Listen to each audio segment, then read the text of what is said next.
Welcome guys. इस video में हम करने जा रहे हैं 3 टॉपिक्स, वेरिएबल्स, कांस्टेंट और कमेंट्स। तो सबसे पहले वेरिएबल से स्टार्ट करते हैं।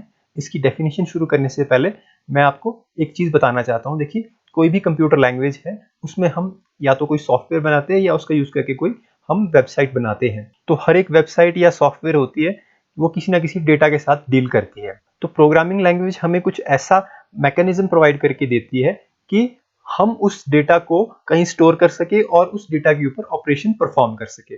तो इसी कड़ी में हमें वेरिएबल एक ऐसा टूल मिलता है जावास्क्रिप्ट के अंदर जो हमें वेरिएबल को स्टोर करके उसके ऊपर ऑपरेशन परफॉर्म करने की फैसिलिटी प्रोवाइड करता है। तो इसकी डेफिनेशन से देखते हैं हम। Variable is a name storage location in memory whose contents can be varied. देखिए, इसका मतलब है वेरिएबल एक लोकेशन है मेमोरी के अंदर जिसमें आप कुछ स्टोर कर सकते हैं और उस जगह पे जहां आप स्टोर कर रहे हो उसका कुछ हम नाम दे देते हैं। ठीक है। और सेकंड पार्ट डेफिनेशन का ये बोलता है कि जो आप उस जगह पे कंटेंट स्टोर करेंगे वो वेरी किए जा सकते हैं। मैंने आपके सामने मेमोरी का एक पिक्टोरियल रिप्रेजेंटेशन रखा है। देखिए, जिसमें क्या है, ए बी सी 3 वेरिएबल्स हैं और उसमें 10 इंडिया और 30 रिस्पेक्टिवली स्टोर्ड है। तो अगर हम इसको डेफिनेशन से रिलेट करें तो ए इसका नाम है, ठीक है, फर्स्ट लोकेशन का जो कि स्टोर कर रही है 10। ठीक है। बी सेकंड लोकेशन है जो इंडिया स्टोर कर रही है। सी थर्ड लोकेशन है जो 30 स्टोर कर रही है। ठीक है। तो ऐसी लोकेशंस है जिनका कुछ नाम है और उसमें कुछ डेटा स्टोर्ड है। ठीक है। बट ये डेटा क्या है, over the period of time आपके प्रोग्राम के अंदर वेरी कर सकता है। जहां आज ए में 10 स्टोर है, कुछ टाइम के बाद वहां पे आप कोई और वैल्यू भी स्टोर करवा सकते हैं। ठीक। सिमिलरली बी और सी की वैल्यू भी चेंज हो सकती है। अब हम वेरिएबल को सबसे पहले हमें अपने प्रोग्राम में अगर यूज करना है तो हमें उसे डिक्लेयर करना पड़ेगा। ठीक है। डिक्लेयर करने के लिए आपको जावास्क्रिप्ट के अंदर वैर कीवर्ड यूज करना पड़ेगा, जैसे कि आप अपनी स्क्रीन पे देख पा रहे हैं। वैर कीवर्ड के साथ उसके बाद आपको वेरिएबल का नाम मेंशन करना पड़ेगा। ठीक है। और उसके बाद सेमीकोलन लगा के आप टर्मिनेट करेंगे। ठीक है। तो मैंने वैर ए, वैर बी, वैर सी 3 वेरिएबल यहाँ पे डिक्लेयर करके आपको बताए हैं। तो ये फर्स्ट पार्ट है, यहाँ पे सिर्फ आप डिक्लेयर कर सकते हैं। ठीक है। आप इसी के साथ आप इसको इनिशियलाइज भी कर सकते हैं। मैंने सेकंड पोर्शन में आपको बताया है कि आप क्या लिखेंगे, वेर ए इक्वल टू 10। अब ये क्या हो गया, वेरिएबल इनिशियलाइजेशन या वेरिएबल को डिफाइन करना। यानी कि अगर मैं सिंपल लैंग्वेज में बोलूं तो वेरिएबल को कोई वैल्यू देना, है ना। जब हम वेरिएबल को डिक्लेयर कर रहे हैं तब उसमें कोई वैल्यू नहीं है, जब हम वेरिएबल को इनिशियलाइज कर रहे हैं तो उसमें वैल्यू चली गई है। ऐसा नहीं है कि आपको वेरिएबल डिक्लेरेशन अलग से करनी पड़ती है और वेरिएबल इनिशियलाइजेशन अलग से करनी पड़ती है। आप एक साथ डिक्लेयर और इनिशियलाइज से कर सकते हैं। ये मैं आपको एज ए कॉन्सेप्ट क्लियर हो इसलिए मैं आपको सेपरेट करके दोनों चीजें बता रहा हूं कि आपको दोनों चीजें पता होनी चाहिए। अब इसमें देखिए, ए क्या है, ए ने एक रिजर्व स्पेस रख लिया है मेमोरी में। ठीक है, जैसे मैंने आपको डेफिनेशन में एक्सप्लेन किया था। और ए क्या है, नेम ऑफ वेरिएबल है। ठीक है। और 10 क्या है, उसकी वैल्यू है जो उसमें स्टोर्ड है। अब हम चलते हैं, जो ये वेरिएबल्स है आप इनको आप नेम जब असाइन करते हो उसके कुछ रूल्स होते हैं। वो रूल्स देखिए क्या है। सबसे पहले variable name must start with a letter. आपका वेरिएबल का नाम जो है वो लेटर से स्टार्ट होना चाहिए, आप डिजिट से स्टार्ट नहीं कर सकते हो। ठीक है, नंबर 1। सेकंड है, a variable can not start with a number. ठीक है, जैसे मैंने ये बात आपको फर्स्ट रूल में ही कवर कर दी कि नंबर से स्टार्ट नहीं कर सकते, आप लेटर से ही शुरू करना पड़ेगा। Blank spaces are not allowed.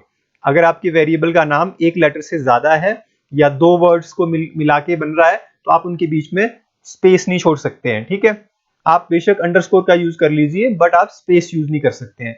Variables name can contain alpha numeric characters and underscore. ठीक है, A to Z 0 to 9 है ना, कैपिटल और स्मॉल। और इसके अलावा आप अंडरस्कोर्स यूज कर सकते हैं वेरिएबल्स के नाम में। Variable names are case sensitive. Small x and capital X are two different variables. ठीक है, केस सेंसिटिव होते हैं जावास्क्रिप्ट के अंदर वेरिएबल्स के नाम। आप स्मॉल x और कैपिटल X को सेम नहीं समझ सकते हैं। ठीक है, वो डिफरेंट वेरिएबल्स ट्रीट होंगे जावास्क्रिप्ट में। नेक्स्ट है, कीवर्ड्स आर नॉट अलाउड। कुछ एक ऐसे वर्ड्स होते हैं जो रिजर्व होते हैं लैंग्वेज के अंदर, जिन्हें हम कीवर्ड्स बोलते हैं। तो उन वर्ड्स का यूज करके आप वेरिएबल नहीं डिक्लेयर कर सकते हो, ये भी एक रूल है। तो नेक्स्ट हमारा टॉपिक है कांस्टेंट।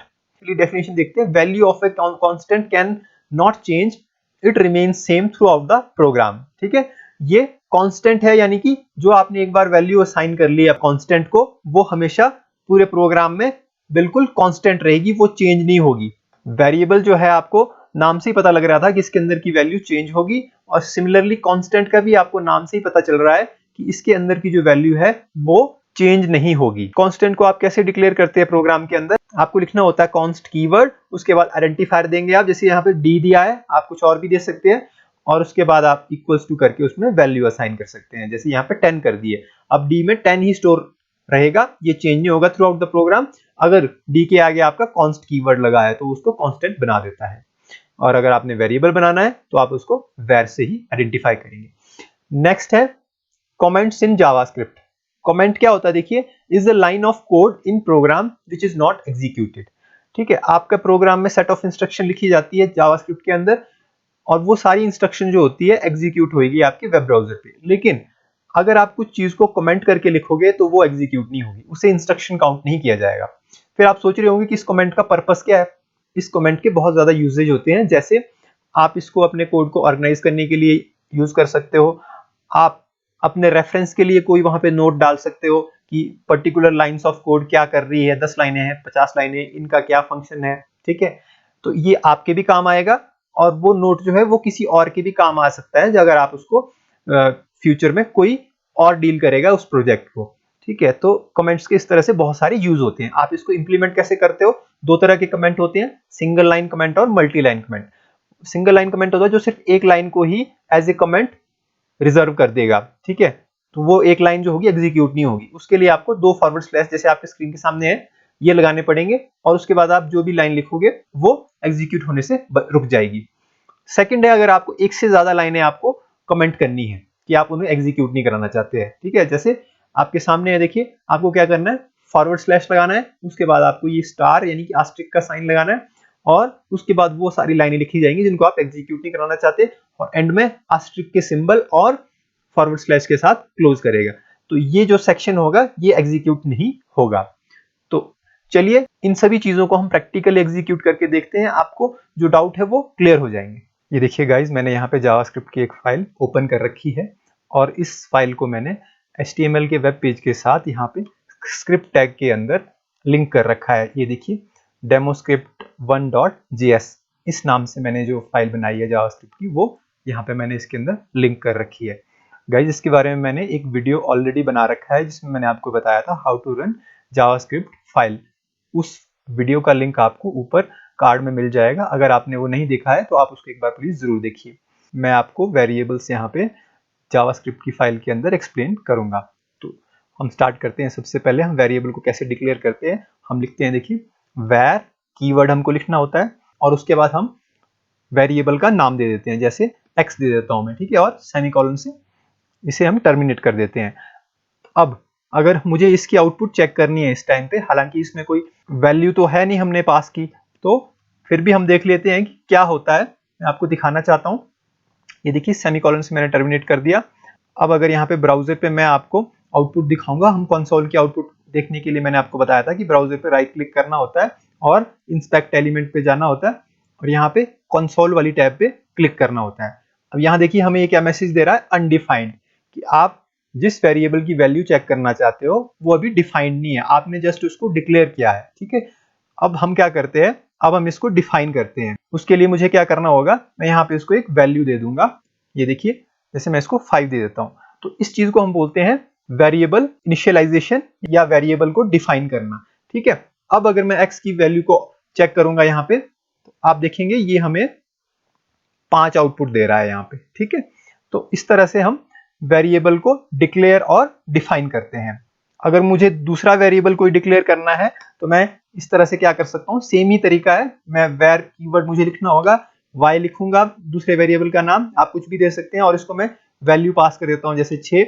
इसकी आउटपुट चेक करनी है तो यही तरीका है, console डॉट लॉग लिखूंगा मैं, और यहाँ ब्रैकेट में मैं y को इसमें पास कर दूंगा, सेमीकोलन लगाऊंगा, सेव करूंगा।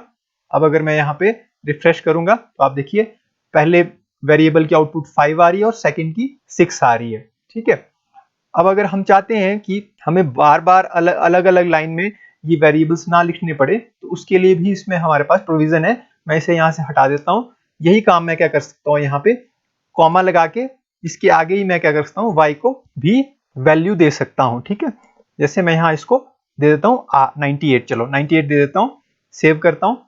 अब और मैं कंसोल में भी कॉमा लगा के y को प्रिंट कर सकता हूँ। ठीक है, मुझे अलग कंसोल लिखने की भी जरूरत नहीं है। हमने जो काम 4 लाइनों में होना था वो काम हम 2 लाइनों में कर रहे हैं। ठीक है, मैं इसे सेव करता हूं और आपको यहाँ पे आउटपुट दिखाता हूं रिफ्रेश करके। ये देखिए 5 और 98 हमारे सामने आउटपुट आ गई। ठीक है, ये भी एक जावास्क्रिप्ट में हमारे पास एडवांटेज होता है। अब मैं इसे हटा देता हूं यहां से। अब हम चलते हैं अपने सेकंड पार्ट की ओर, जहां पे हमने वेरिएबल्स का नाम रखने के कुछ रूल्स पढ़े थे कि हम कैसे नाम दे सकते हैं। ठीक है, तो ये तो एक सिंपल सा नाम था x। हम क्या कर सकते हैं, हम इसे कोई मीनिंगफुल नाम दे सकते हैं। जैसे मैं इसको नाम देता हूं माय नंबर। ठीक है, तो उससे भी हमें यही आउटपुट मिलेगी। यहां मैं लिख लूंगा माय नंबर। ठीक है, ये एक वैलिड वेरिएबल का नाम है। क्यों वैलिड है, मैं आपको आउटपुट में पहले दिखा देता हूं। ये देखिए 5 आउटपुट आ रही है। ये क्यों वैलिड है, क्योंकि हमने रूल पढ़ा था कि हमारा जो वेरिएबल का नाम है लेटर से शुरू होना चाहिए, और रूल दूसरा क्या बोलता था कि डिजिट से शुरू नहीं होना चाहिए। तो अगर मैं यहाँ पे डिजिट से शुरू करके देता हूँ नाम, जैसे मैं यहाँ 2 लिख लेता हूँ, देखिए कलर चेंज हो गया। ये देखिए यहीं से हमको आइडिया हो जाना चाहिए कि भी कुछ एरर है इसमें। ठीक है, पर फिर भी मैं आपको सेव करके आउटपुट दिखाता हूँ, आपको क्लियर हो जाएगा। ये देखिए सिंटैक्स एरर। ठीक है, identifier starts immediately after numeric literal. ठीक है, ये बोल रहा है कि नंबर्स के बाद आपने अपना वेरिएबल स्टार्ट किया। तो इस तरह से हमारा दूसरा रूल भी हमें क्लियर हो गया कि हम नंबर से कोई भी वेरिएबल को डिक्लेयर नहीं कर सकते, स्टार्ट नहीं कर सकते हैं। ठीक है, अब मैं क्या करता हूं, एक और रूल था कि blank spaces are not allowed. मैं जैसे माय और नंबर के बीच में यहाँ पे स्पेस दे देता हूं। ये देखिए मैं सेव करके अब आपको आउटपुट दिखाता हूं, रिफ्रेश करता हूं।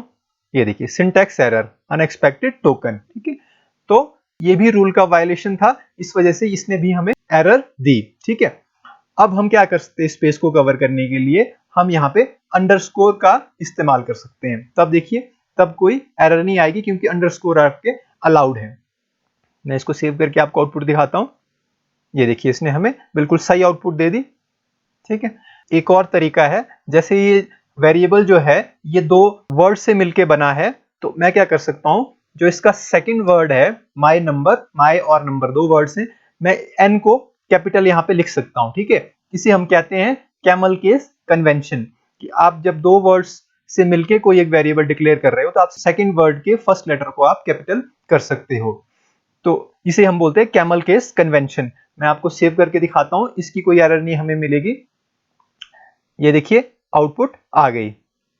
एक और रूल था जहां पे हम कैपिटल और स्मॉल लेटर्स का डिफरेंस देखते हैं। ठीक है, जैसे x है, x को मैंने स्मॉल लेटर में लिखा और सेमीकोलन लगा के इसको 5 दे दिया वैल्यू। अब मैं क्या करता हूं, एक और वेरिएबल लेता हूं जिसमें मैं कैपिटल X करता हूं और इसको मैं वैल्यू दे देता हूं 6। ठीक है, तो मैं आपको यहां दिखाता हूं, x दोनों x को यहां पे मैं प्रिंट करके आपको दिखाता हूं, जिससे आपको क्लियर हो जाए कि दोनों की अलग अलग आउटपुट आपको मिलेगी।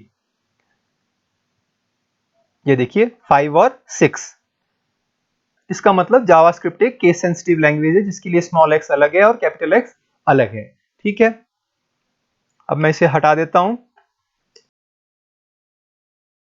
अब मैं आपको बताता हूं वेरिएबल की सबसे इंपॉर्टेंट क्वालिटी जो है वो है इसके नाम में, कि वेरिएबल वेरी करता है। जैसे मैं यहाँ पे var x करके वेरिएबल बनाता हूं और इसको यहाँ पे वैल्यू दे देता हूं, सपोज 7 दे दिया मैंने वैल्यू। अब मैं क्या करता हूं, अब यहाँ पे मैं इसको नई वैल्यू देता हूं x इक्वल टू 8। ठीक है, सेमीकोलन लगाता हूं और यहाँ पे आपको मैं console.log में x की आउटपुट प्रिंट करके दिखाता हूं, रिफ्रेश करता हूं। तो ये देखिए हमें 8 आउटपुट मिली। ये 8 क्यों मिली, क्योंकि जैसे लाइन बाइज लाइन हमारा कोड एग्जीक्यूट होता है, उसने सबसे पहले वेब ब्राउजर ने चेक किया कि वेरिएबल x में 7 है, फिर उसने देखा x को तो नई वैल्यू मिल गई 8, यानी कि इससे ये भी पता लगता है कि वेरिएबल की वैल्यू वेरी होती रहती है over the period of time आपके प्रोग्राम के अंदर। ठीक है, पहले 7 थी फिर 8 थी। ठीक है, तो जब मैंने प्रिंट किया तो x को जब मैंने 8 वैल्यू दे दी तब करा, तो इसलिए हमें 8 आउटपुट मिली। अब मैं अगर इस console.log को यहां से कट करके आपको दिखाता हूं, यहां पे मैं इसको अगर अप्लाई करता हूं सेव करके, अब अगर मैं आपको आउटपुट दिखाऊंगा, ये देखिए अब आपको 7 आउटपुट मिली यहां पे। ठीक है, तो इसका क्या मतलब है कि आपका कोड एक तो लाइन वाइज लाइन एग्जीक्यूट हो रहा है वन आफ्टर अनदर, दूसरा आपको ये पता लगा कि वेरिएबल की वैल्यू वेरी करती है। और एक चीज आपको और क्लियर हुई होगी कि हमें एक बार जब हम वैर कीवर्ड के जरिए x को अपने वेरिएबल को इनिशियलाइज कर देते हैं, उसके बाद हमें वेर कीवर्ड को यूज करने की जरूरत नहीं होती। यहाँ देखिए मैंने सिंपल x लिखा और उसको नई वैल्यू दे दी। अब देखिए नेक्स्ट चीज हमने पढ़ी थी कांस्टेंट। कांस्टेंट क्या था? जिसकी वैल्यू कभी चेंज नहीं होती है, जो एक बार डिफाइन कर दी वो प्रोग्राम में थ्रू आउट सेम रहती है। ठीक है, तो मैं क्या करता हूँ, यहाँ पे x को मैं वेर कर हटा देता हूँ और मैं इसे कर देता हूँ कॉन्स्ट। कॉन्स्ट कीवर्ड से हमें ये पता चलता है कि ये कांस्टेंट है x, ये एक वेरिएबल नहीं है। अब क्या होगा, अब मैं अगर x की वैल्यू को चेंज करूंगा, जैसे यहाँ पे x लिखूंगा मैं और इसको मैं दे दूंगा 8 इक्वल्स टू 8 सेमीकोलन। अब मैं सेव करके आपको आउटपुट दिखाता हूं x की। ये देखिए error, invalid assignment to const. तो इससे ये एक चीज हमें क्लियर हो गई कि आप कांस्टेंट की वैल्यू को चेंज नहीं कर सकते। आपने अगर x को एक बार कांस्टेंट करके डिफाइन कर दिया, 7 उसको वैल्यू दे दी, तो ये थ्रू आउट ऑफ 7 ही रहेगी। ठीक है, मैं इसे अब यहां से हटाता हूं, अब आपको सेव करके आउटपुट दिखाता हूं, तो आप देखेंगे कि ये 7 हमें आउटपुट दे देगा। आप इसकी वैल्यू को वेरी नहीं कर सकते, ये बहुत इंपॉर्टेंट कॉन्सेप्ट है। तो आई होप आपको ये क्लियर हुआ होगा। अब नेक्स्ट चीज जो है वो मैंने आपको बतानी है, कमेंट्स क्या होते हैं। ठीक है, कमेंट्स में आपको यहाँ पे दो तरह के हमने कमेंट्स पढ़े हैं, एक सिंगल लाइन और डबल लाइन। सबसे पहले मैं आपको सिंगल लाइन कमेंट बताता हूँ। ठीक है, मैं यहाँ पे क्या करता हूँ, सबसे पहले एक वेरिएबल लेता हूँ x, जिसे मैंने यहाँ कंसोल में प्रिंट करा रखा है, जिसको मैं वैल्यू देता हूँ 8। ठीक है, अब मुझे अगर इसके बारे में लिखना है कि वेरिएबल x इक्वल टू 8 क्या है, इस स्टेटमेंट के बारे में डिस्क्रिप्शन देनी है और console.log के बारे में डिस्क्रिप्शन देनी है, तो मैं कमेंट का यूज कर दूंगा। ठीक है, तो अगर मैं सिंगल लाइन कमेंट का यूज करता हूं तो मैं लिखूंगा 2 फॉरवर्ड स्लैश लगाऊंगा और उसके बाद लिख लूंगा दिस इज वेरिएबल इनिशियलाइजेशन।